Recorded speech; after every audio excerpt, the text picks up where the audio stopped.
Hello all, long time no see. I apologize for the audio issues. There's no background sound. There's been a little bit of a problem with recording, but hopefully we'll resolve that shortly. I want to talk about my Incinerate build today. I've been running it in Nemesis for the past couple of weeks. The character is currently level 87. Incinerate does have a couple of downsides. First of all, you have to stand in place while using it, and secondly, it has a very high mana requirement. But it does scale very well with gem levels, and on top of that, it also gains increased damage as you stand still. In addition, it also encourages you to build very tanky, which lets you make use of some interesting uniques like Cybele's Paw. Cybele's Paw gives 90% spell damage with this build because I have 42% from the tree, Tempest Shield, and a 30% shield, which is max. On top of that, I also gain life every time I hit an enemy with a spell, which allows me to skip the life leech gem slot, which is really nice. About the uniques, the Rathbith Globe and the Stone of Lazwar, both of these combined gives me maximum spell block, which is very nice. In addition, Rathbith Globe has a reasonably high base block chance, so it works very well with this build. Now, I'm using Stone of Lazwar instead of the Anvil because the Anvil is a 10% reduced cast speed item, which reduces my damage, and it also greatly reduces my ability to regain life from Cybele's Paw. Remember the 8 life gain on hit per spell. The lower your cast speed, the less you hit, reducing your overall survivability. So, I've chosen Stone of Lazwar.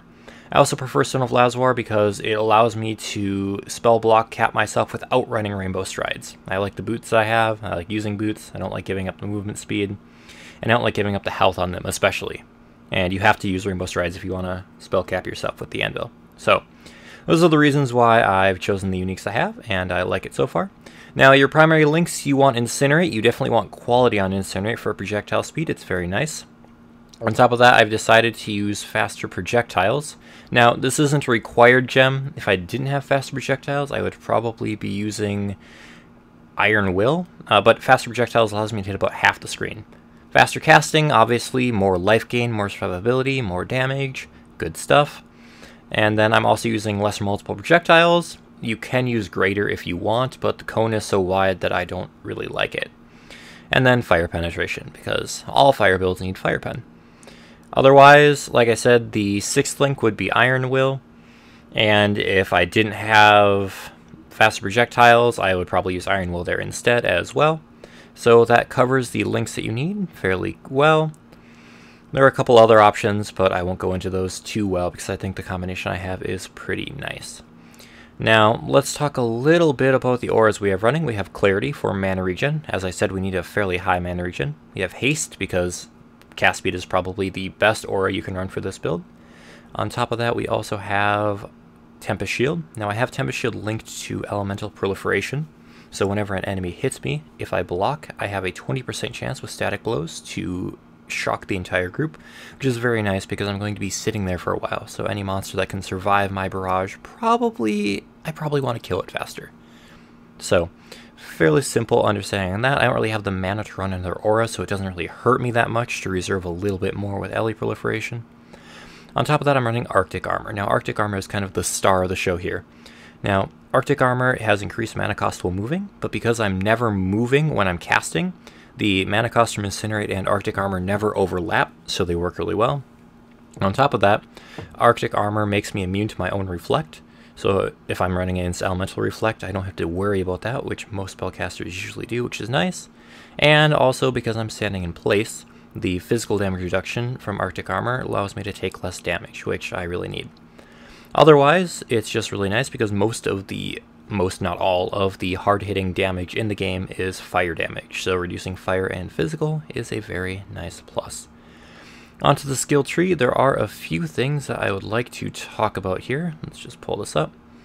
I'm going to be taking a lot of life, a lot of defense. I have 42% block from the tree total. That puts us at 76, which is 1% over cap, which is nice. Otherwise, the other things I'm worried about are a large amount of mana regen, and that pretty much covers the tree. I have Eldritch Battery, which is an important node to get. I have Static Blows, which we talked about, and I also have Unwavering Stance as far as keystones go. Unwavering Stance is important because you don't want to get stunned. Otherwise, there's just a lot of stuff that we get that I already mentioned. Now there is only one dexterity node in the tree, which is important because you have to keep in mind when you're getting dexterity, you want to get a lot of it on your gear. You're also going to want to get mana regen and energy shield on your gear as well. Now, the numbers you're looking for is about 700 ES and about 80 mana regen from gear. 700 ES is easy to get, 400 on a chest, 250 from Wrathpith, and you're good. Flasks, we want a Seething to remove Corrupting Blood. It is a very dangerous one. We want a Dispel Shocked Flask as well, because you usually block most of Lightning Storm, but not all of it. If one shot gets through, you kind of want to get that off as soon as you can.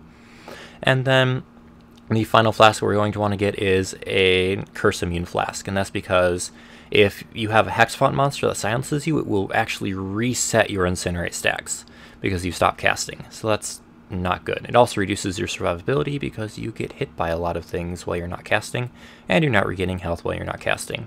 So that pretty much sums up everything with the build. Hopefully there was something you found interesting. I'm going to run the museum boss here. This is a double boss map. If you don't know what the museum boss is, it's the first 3 monsters from Dominus. With the map mod, it actually comes out to be 6 bosses. So we'll see how this goes. Run up, curse them all, stand still, make sure your granites are up, pop your flasks whenever you can. If you start to drop low, dipping down a bit. And that is the bosses.